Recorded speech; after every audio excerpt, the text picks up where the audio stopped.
Some leaders leave footprints, others leave libraries. You're tuning into the Authors on Mission podcast, where industry giants become literacy legends.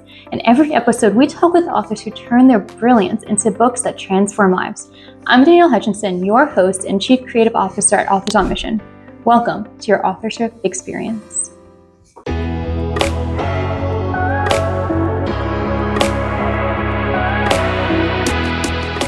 Hello, everybody, and welcome to the Authors on Mission podcast.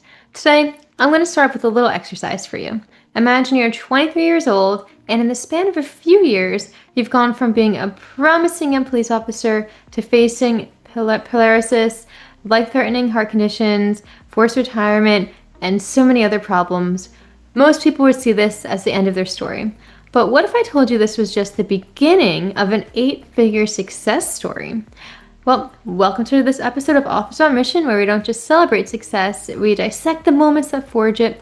I'm your host, Danielle Hutchinson, Chief Creative Officer here at Authors on Mission, and today we're discussing the mind of someone who literally rewrote the definition of resilience. Our guest today is Nate Green, author of Suck Less, Do Better, The End of Excuses, and the Rise of the Unstoppable You. Nate isn't your typical success guru. We're going to hear all about his strategies and insights and, of course, the writing process. So everybody listening, if you ever felt stuck, defeated, or wondered if you have what it takes to rise above your circumstances, this conversation is going to challenge everything you think you know about success, failure, and the journey between them. Without further ado, Nate, welcome to the show. Danielle, thank you so much for having me today. I'm looking forward to jamming on this stuff. This Authors on a Mission sounds like a really cool place for people to come and get insights and tips and just walk through the journey of life together. Nate, you're so sweet, but you're absolutely right. Everyone here comes on, we chat about writing tips, insights, industry know-hows, everything in between, and you're the perfect candidate for it, especially because your book itself is all about improvement and doing better, and I think that's exactly what authors need to be ready for today. So amazing stuff. And I think the first question I just have to ask you, though, right before we started recording, we started talking a little bit about your nicknames. Everybody listening, Nate went from being Dr. Death to Rook Nasty, and I'm just so curious, how did these names come to be and why the change? So when I started as a police officer, I was 19 years old, fresh out of the academy. And, when you're in training, you're under a lot of scrutiny and people are just, looking at every different way. Because at first, everybody calls you Rookie. You don't have a name. I mean, they're like, yeah, you do have a last name, but it's really Rookie. And so everybody calls you that over and over again until something profound happens. And through that process of happening, what happened is I found a lot of dead bodies over and over again in different areas. Every single time I was on shift, it was just like I had that knack of finding the dead bodies. And so they started calling me Dr. Death, until there was one day that there was a massive fight. There was this big construction worker trying to get drugs from a medical clinic. And me and my training officer go in there. And in that process, he beat up my training officer. He beat up our backup, and I was the smallest guy there. And in the process, I ended up handling the situation, ended up removing some of his teeth, including one in my hand, and all kinds of stuff. Just a big disaster. And in the end, this big guy named Rich Roman, he comes in. He's a bodybuilder. He comes in thinking there's still a fight going on, and he looks around. I'm sitting on top of the guy, and he's like, "Rook, you nasty." You Rook Nasty. And so that became my nickname for my time as a cop. Wow. Well, thank you for, letting us know a little bit about that. It's interesting to see how simple events like that, well, I guess not simple, but unexpected events lead to a nickname that kind of carries on throughout you. Do people still refer to you as Rook Nasty? No. That's my law enforcement days. I mean, now I have all kinds of nicknames, but none so profound where they stick. Right, got it. And I think, as I was introducing you to this podcast, clearly there was some significant events that led you to kind of transitioning out of police work and into the writing world. I'm wondering if you wanted to speak a little bit about that. Yeah, I mean, my life has been a little bit of a a little bit of roller coaster ride, everywhere from being a police officer, enjoying that, went to SWAT school and all kinds of fun adventures as a cop. And then with being paralyzed from the waist down for a little bit, and then also then having heart failure, having issues. I had to retire at 23 years old and completely change my journey. And so it was definitely not a decision. It was definitely just circumstances. And as we all know, life just seems to happen. And it really is up to us what we do with that. And that's some of the greatest things that I would say in my life is not about what opportunities come in front of you, but it's more a matter of what opportunities do you create. And that creation a lot of times comes in the pivots, when life changes and things happen. And so that led me down the path of my entrepreneurial journey, which was, been the last, 17 years. And so it has been nothing shy of an adventure and some insanities and a lot of failures, a lot of mistakes. And then, kind of where we're at today is running through this and having an absolute blast trying to chase down and impact lives. Wow. Well, I'm glad that you were able to turn such a traumatic event, something that a lot of people could have just given up right after, and you turned it into not only something that improved yourself, but you're helping so many other people, everybody who picks up your book. So that's just incredible right off the bat right there. I appreciate that. Yeah, yeah. So you're transitioning into this book then, was there a specific moment where you decided, you know what, I have to write this down, I have to spread this optimism to others? I wonder if it was, yeah, it was funny. It was actually at the end of 2023. I actually had a publisher reach out to me, and we were discussing different opportunities. They got my contact information from another author, and through the process, I'd thought about writing books, but that was kind of like when I was like 60. It was like kind of like 20 years down the road, and I had only had a few book titles. And like a book title and like a paragraph. And so then this was, by the time we kind of talked through it all, by the time Suck Less, Do Better, like the book was going to come about, that was December of 2023. And then I turned the manuscript over to them in March, the beginning of March 2024. So it was a fast moving vehicle, but when it clicked, it was like, man, let's go. Let's have a blast. And that was also prior to the sale of my company. So I was working full time, running 3 companies, and then also writing a book and just charging ahead. Right. Well, I think that's a great segue into like how on earth did you balance that all? I'm assuming you wrote the book on your own, so you must have had to really just, pack it into your schedule. Yeah, for me, I'm a very structured person. And so I had to figure out at the beginning, like, where did those artistic side of myself flow? Because before writing this book, I had never even written an article before. I mean, my last writing was like in college. It was like, okay, essay form. And so, when this came about, I'm like, I'm sure I could write a book. Like, yeah, let's figure this out. So let's go. And so, luckily my publisher had a great team that they helped me kind of like understand more of like the what it should look like. And so, in that, I went to the keyboard, and I just started finger whacking and just started formatting like, hey, how did I want people to feel? I've done so much research on psychology, neuropsych, and even just the understanding of people. I've always built teams. So it was just taking all that and bringing it down into writing a book and helping people understand, like, or me understand what was the emotional flow I wanted to take people through. And man, it was a incredible process, and it was also very therapeutic by working through this, and probably one of my favorite processes that I've worked through thus far. Awesome. Well, I like that you did work with a team too. I first, started my question by saying, if you did it all on your own, how did you balance it all? And I guess the answer to that is you need somebody by your side to kind of guide the process, especially the first book. It's great to know that people are kind of like your guiding light and offering those suggestions. I always recommend that. I mean, that's what we do here at Authors on Mission, always, offering tips, offering guidance, whatever we can, because people think that writing is a solitary thing, but it's really not. You do need that community aspect. So it's wonderful that you had that.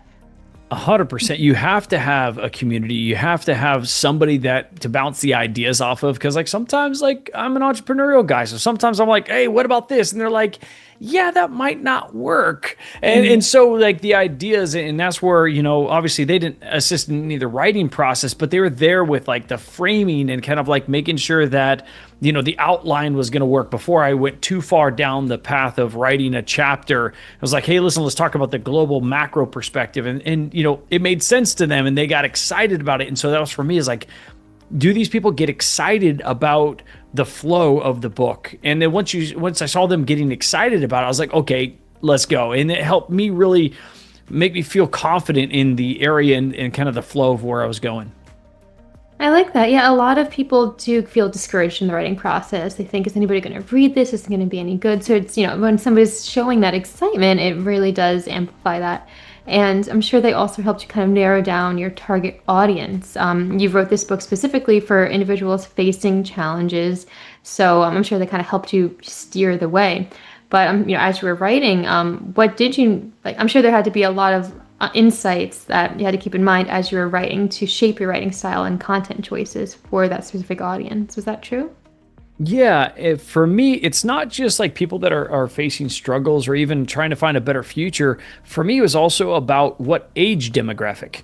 I felt it was very specific. Like, in my opinion, I needed to know, hey, am I talking to 25 to 45-year-olds, or am I talking to, people try to say, hey, listen, this book's for, 15-year-olds to 85-year-olds. No, it's not. Like, I wrote it in a voice specific to 25 to 45-year-olds. Doesn't mean it can't help people that are older than that. Doesn't mean it can't help people younger than that. But I had to pick a specific demographic, especially in age, because the voice can change. And so I think that's really important when somebody's writing. It's like, who are you trying to connect with? Because you can't get the whole swing. I can't, and it doesn't matter how good you are. I always say, I'm good, I'm not God. I have two O's. And so I have to make sure that I'm identifying, and then that way I can imagine the conversations I'm having to see how they would respond and react. So I think that was really very important in the voice of how I wrote the book. Yeah, definitely. I always like to say this quote: "You don't write for everyone, you write for someone." So it's great that you had that in mind too. I love that. So I'd love to segue into the book itself, Suck Less, Do Better. First off, do you happen to have a copy of it with you by any chance? Yes, I I guess do. correctly. Boom, always ready to go. I love it. Did you have any say in the cover itself? I always like to chat about that. Sometimes the publishers slap one on. Sometimes you have a lot of insights on it. What was it like for you? What was that process? My publisher was great. They kept on sending me options, and I love options, And so I had given them like a few covers I like, and then I gave them a few covers I don't like. So they were very good at like accepting a bunch of information ahead of time. And so it was like, hey, listen, here's top 10 covers I like. Here's top 10 covers I hate. And so then they already had kind of like a feel for what I was going to like and what I didn't like. And then from there, they narrowed it down. And then once they got to this, it was like, okay, that's it. That's what I want. A little bit edgy, a little bit of bite to it. I like it. It's like my personality. Yeah, definitely. And the style that you chose too, it's such bold, blunt letters right there, like suck less. To kind of like in your face, just the same way that you chose that title, I'm sure for the same reason.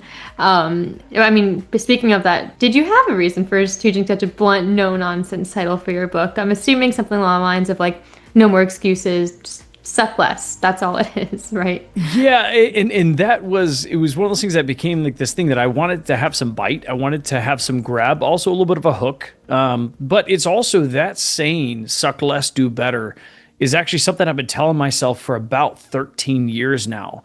In the beginning of my entrepreneurial journey, about 3 years in, 2 to 3 years in, it became very difficult. There's a lot of noise, a lot of entrepreneurs around you, a lot of people that are telling you which way to go, what to do, and what their goals are, what your goals should be, and all these things. And you just keep on getting pulled in all these directions, and you compare yourself to other people's success. And like all the noise became like overbearing, where it was like, okay, I don't even know if I'm even on the right path anymore. And so I had to take a big step back, and then I had to start eliminating who I was listening to, eliminating all these thoughts, and then get down to who am I? What did I set out to achieve? What was my planning? And what are my goals? And what's my lighthouse? And so in that process, I came up with the morning routine of every morning I would get up, I would look in the mirror and tell myself to suck less, do better. Suck less, do better. Compete with yourself yesterday. That's all you need to worry about is who was I yesterday? How did I show up yesterday? And how can I show up better today? And so that became a massive encouragement. It's kind of that focus statement for me. And so in there, when I was having a hard day or if I made a mistake, I was like, Nate, you got to suck less, do better. Get focused, get your head straight, let's go. And so that became a part of that. And so that's where, I was talking to the publisher about that concept. And that's when they're like, that's the one.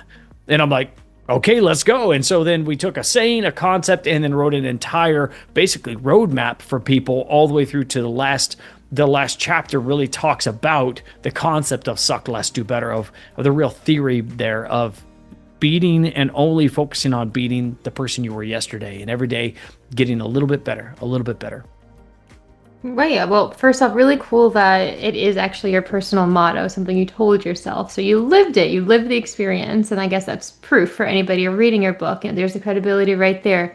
Nate did this. He succeeded. You can do the same. Just a simple motto, right?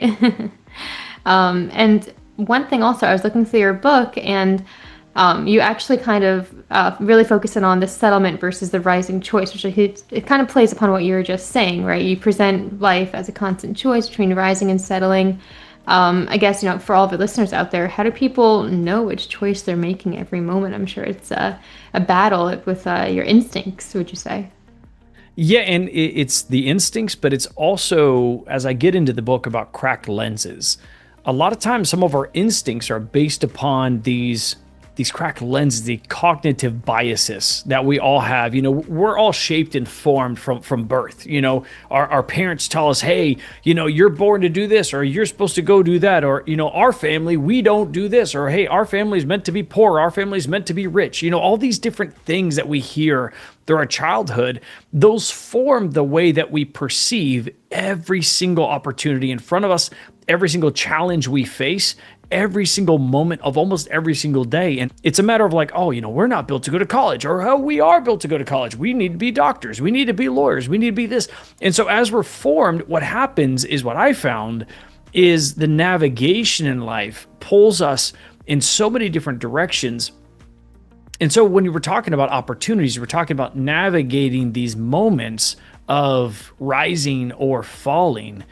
A lot of times we have to figure out is the rising that we think we're doing actually rising?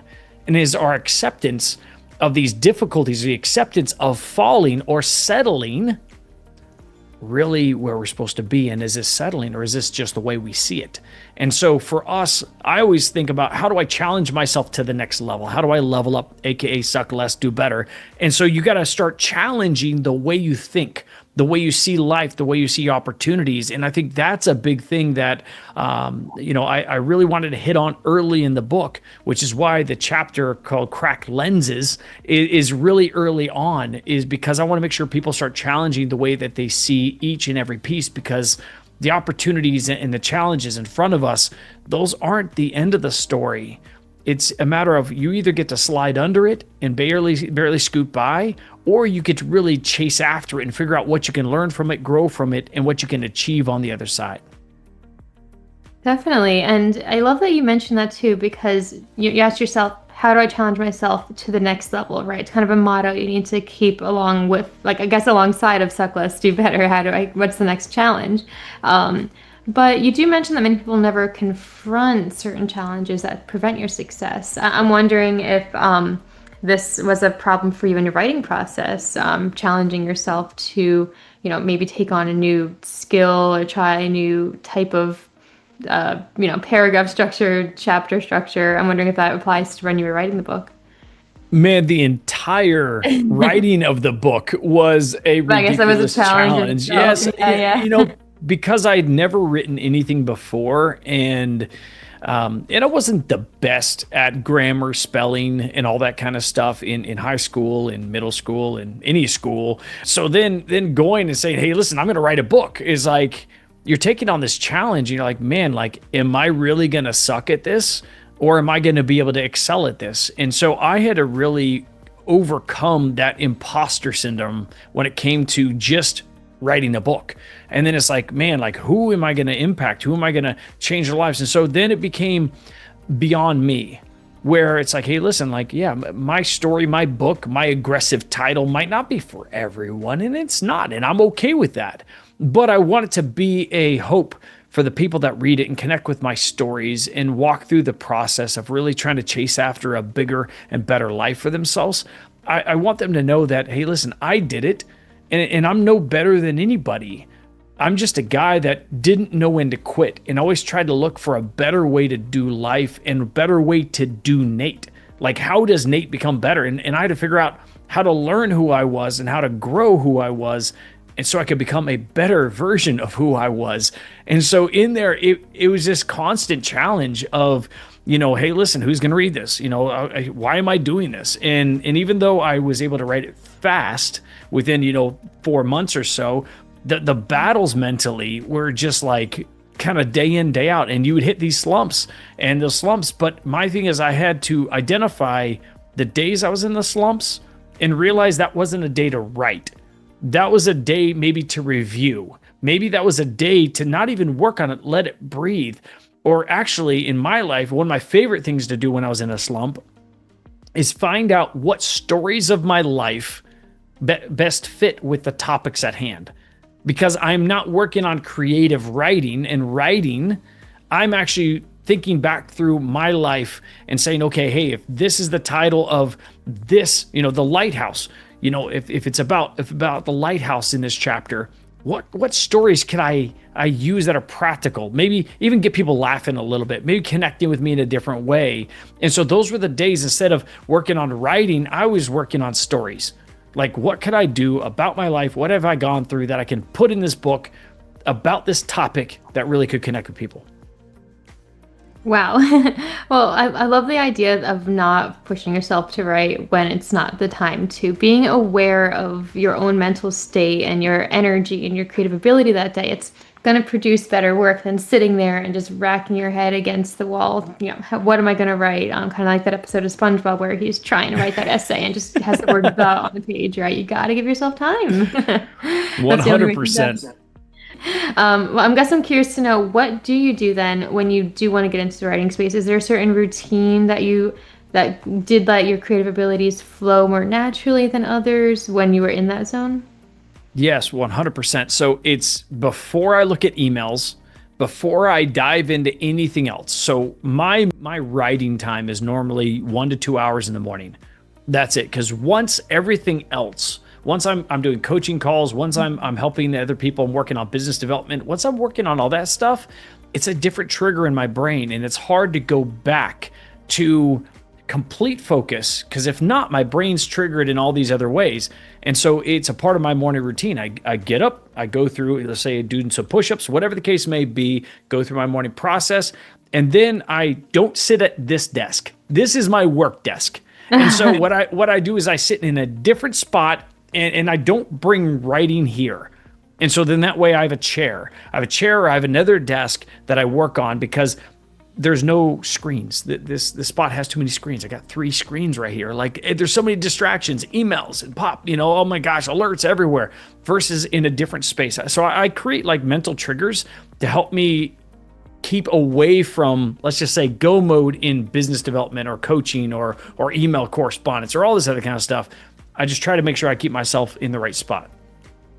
And that's really interesting to see how different people approach writing differently. For me, I actually work better with all of my screens. This isn't my usual workspace either. I actually have a huge screen that like kind of wraps around. I don't know the technical term for it, but I like to have different parts of my manuscripts up at the same time and cross-referencing. So it's cool that you like to focus in on stuff other people like me like to have everything spread out. It's always interesting to play upon those and see what works best for each person. And if you're listening today, these are different options. So yeah, 100%. If I'm in planning mode, meaning if I'm working on macro outlines or even chapter outlines, I can sit here. But if I'm actually like writing, this isn't the space. So, I can be here using all my tools, all my nerd stuff, referring back to my other notes. And I mean, I tell you what, if you want to get really nerdy, I can show you real quick. How nerdy you want to get right now? Let's get nerdy. Okay, give me 1 second. Sure. So I'll give you an example. I have another book coming out this year, and I'm not going to tell you the title. Actually, it's on here, Are you but kidding basically, me? yes, it's called Cracked Lenses Breed Broken Dreams. And so I'm stoked about it. And so what I do when I come up with an idea, I create notebooks. So first notebook. So you'll notice my notebooks, it has a cover on it. Why does it have a cover on it? Is because if I go to my first page, which is all the way back here, and it has a bunch of notes, what goes on is if you have a bunch of these sitting out, your brain will start connecting to all the notes versus if it's time to work on this, I can just grab the right one. If not, I have to sort through 10 different ones and find the one. And if all of them don't have a cover sheet, now my brain's attached to all the notes. Make sense? Now I'm ADHD all over the place. But this is my first, so this is kind of your first brainstorm. And this breaks down a bunch of notes. I just start like literally like breaking out notes after notes after notes. After I'm done with this, then I go to all the way back here. We have the chapter breakouts.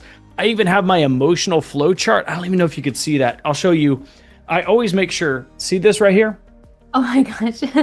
So You got your flow chart right there, the story plot, right? Every single thing that I do, whether it's webinars, sales, whether it is writing a book, this is a flow chart. So basically you talk about, okay, here's a little bit of the situation at hand or where we want to go. And then this is the problems. And then you're leading them back out of the problems all the way up to the solution. And so this is just the emotional journey. And so I just drew it back here. But then I have another notebook that has my breakout and my workout for each of the chapters.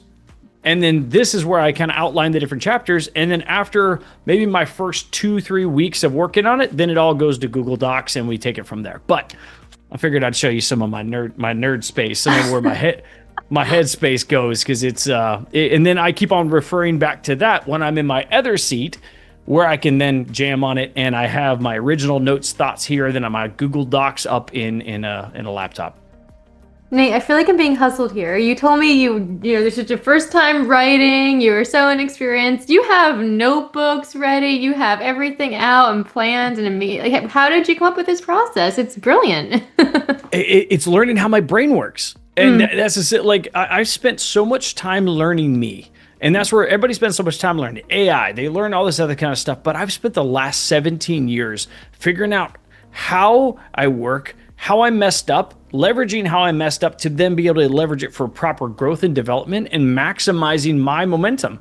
And so that's where, whether it's building businesses, building teams, writing books, building programs, courses, like you name it, learning how your brain works, that's absolutely key. And so I don't care what you're writing, learn how your brain works, because if you're building a business, writing books, if you don't know you, you're never going to succeed. You have to learn you. And then once you figure that out, once you crack that, then all you do is implement it a little bit different in different situations.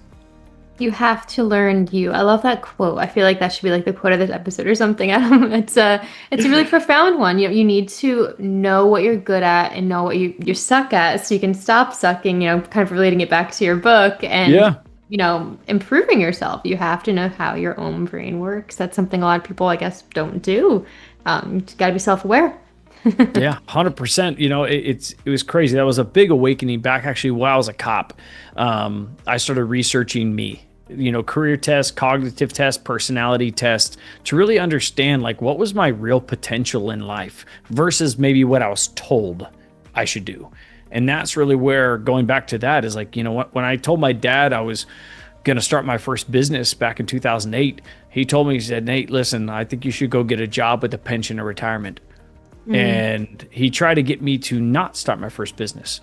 And so, because that's the way he was raised. And so that's what he put on us as we were kids. And so, see what I'm saying? Like cracked lenses, so easy would have been for me to say, you know what, your dad, you're right. Abandon my planning, abandon my thoughts to start a first business and go chase that down. Same thing for authors. How many times do people go tell family members, hey, I'm going to write a book? And next thing you know, they get discouragements. They're like, you suck at English. You shouldn't go do that. You suck at grammar. Who's going to listen? You know, like all these naysayers. Or just don't quit your day job, that kind of thing too. Exactly. The sarcasm, the thoughts. It's like, no, man, figure you out. Yeah, you might not be the best author, but are you the best connector? For me, it's taking my life, my difficulties, my hardships, my roadmap, my journey, and saying, how can I help people? And then you figure out how to smooth it over like peanut butter. And a part of that process, yeah, my book's not for everybody. My book is to try to help people walk through a process to achieving a greater end result in their life. And it's written, yeah, a little rough and gruff at times, but it's okay because I'm not a soft guy. I'm a caring guy. I love people. I connect with emotions, and I want to help. Yeah, exactly. But sometimes you need that. Hey, listen, I understand you've been through some trauma, but hey, time to go. Now it's time to go. Let's go. Put on your big boy pants. It's time to go. So that's where, for me, it's tough. And that's what a massive encouragement for people is listen, figure out what you're listening to, cut out the noise, figure you out, and then figure out what you really want to do. And if writing a book is a part of your journey of impacting people, man, go after it. Yeah, definitely. And I like what you said, it's about smoothing out that peanut butter, just, getting the message out there, connecting the dots. It's perfect. Other analogies too. I can see how your books are so compelling because even just talking to you today, I mean, you've got me hooked. I'm sure the listeners are hooked. So guys, if you're interested in learning more, definitely go check out Nate's book and everything else he has to offer. Nate, you mentioned you also do consulting and counseling, was it? I do consulting and coaching. Coaching. Okay, awesome. Well, where can we find out more resources? How can we get in touch with you and stay up to date with everything, especially this new upcoming book, which we just have to stay up to date and know when that's coming out. So please tell us more. 100%. Yeah, so everything's going to be at my website with it, which is successwithnategreen.com. And so we'll be updating. There's some free programs on there for people as well. So we got a lot of information. People can jump on there and jam on some good stuff and really help them learn and grow in the process. Not about how to write a book, but more of how to chase after your future. And I think that's the biggest thing for me. And obviously, if somebody has a question about, how to write a book, and if my style resonates, I'm glad to help out. Just jump on the website, do a contact form, and let's dive in, because I'm an expert at how I write a book, not at how you can write a book. And so obviously Authors on a Mission is a great resource, but if my insanity is in the way that I do it, I can go a little bit further in detail with anybody who needs that.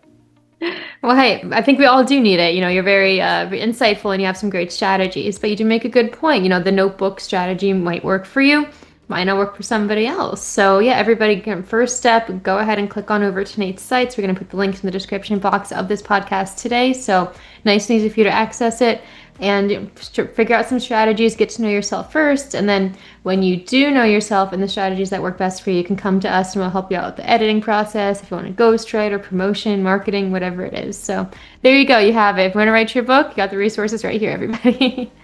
So yeah, Nate, this is some perfect stuff. I'm wondering, do you have any other last bits of wisdom to offer everybody as we begin to wrap up today? I think the biggest thing is, as an author, I think to challenge everybody a little bit. If you are going to be an author, and especially in nonfiction, I think it's really important for you to be open and vulnerable. That was one of the hardest decisions that I made, is if I was going to be an author, if I was going to write, and if I was going to be a part of podcasts and go down this journey of coaching people and the whole spread, I had to challenge myself to be open and vulnerable. And I hope and I pray that as more books come out, you guys are going to see this ongoing adaptation of me practicing that openness and vulnerability. And I think that's one of the biggest things I would challenge everybody with is go through, figure out what parts of your life, the stories, the hardships, the difficulties, where do you find that desire to impact people? Dig into that. I call that your basement. And through that, you're going to find a lot more power, a lot more fuel to keep on going in the process. So that's my one challenge for people. I like that. And I'm really glad that we can end with a challenge to leave everybody with today. As soon as we wrap up, go challenge yourself. Start by clicking on Nate's links and, go to those sites and check out the book and all that. But also, give yourself that challenge. Not enough people get, challenge themselves these days, as Nate's told us. So it's something we should all be striving for. Well, Nate, this has been absolutely incredible. You're an amazing speaker. You've offered us tons of insights. And not only that, but your story is living proof that our greatest setbacks can become our greatest setups. So thank you so much for coming on today. It's been a pleasure. Thank you, Danielle. I appreciate it. Of course. And to all of our listeners, if you are also sitting with your own challenges right now, wondering if you have what it takes to rise above and to challenge yourself, then just remember Nate's story. Check out those links, challenge yourself like he told you. And remember, every successful author, every thriving entrepreneur, every person living their dream life has faced moments when they had to choose between settling and rising. So rise, keep climbing. And until next time, everybody, keep writing your own story, keep building your mission, and remember to stay strong and continue on. We'll see you next time on the next episode of Authors on Mission podcast. This is Danielle Hutchinson reminding you that somewhere, someone needs the book that only you can write. Visit authorsonmission.com to start your legacy. Until next time, keep leading, keep inspiring, and keep thinking in chapters. Have a great day.